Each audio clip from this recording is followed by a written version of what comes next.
vous prenez des outils comme TeamViewer par exemple, permettent à n'importe qui de prendre la main à distance sur la machine de n'importe qui dans le monde. Donc, plutôt que quand vous avez un client qui téléphone en disant « je suis embêté, il se passe un drôle de truc », non seulement vous n'avez pas besoin de vous déplacer maintenant, vous pouvez aller le voir, mais vous pouvez aller le modifier et le corriger à distance sur la machine de votre client. Vous imaginez ce que ça fait gagner. Ça veut dire que de plus en plus, mon client, avec les technologies modernes, votre client, il peut être de plus en plus loin. Il peut être au fin fond du monde. Puisqu'en réalité, si vous avez la main sur sa machine depuis votre bureau, qu'il soit votre voisin ici, ou qu'il soit au fin fond d'Australie, c'est totalement similaire dans la manière dont on gère. Donc l'éloignement géographique n'est pas une grande difficulté. Ça l'est pour des marchés quand vous voulez vendre, parce que forcément c'est plus compliqué, les déplacements sont plus loin.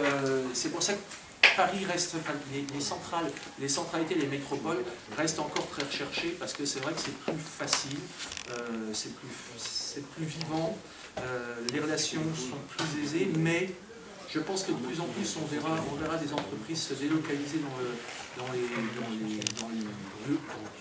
rural carrément, parce que, vous voyez, les technologies modernes permettent maintenant de prendre de l'éloignement. Alors évidemment, la première chose que va vous poser une entreprise pour venir s'installer dans un milieu rural, c'est comment fonctionne l'Internet dans le coin.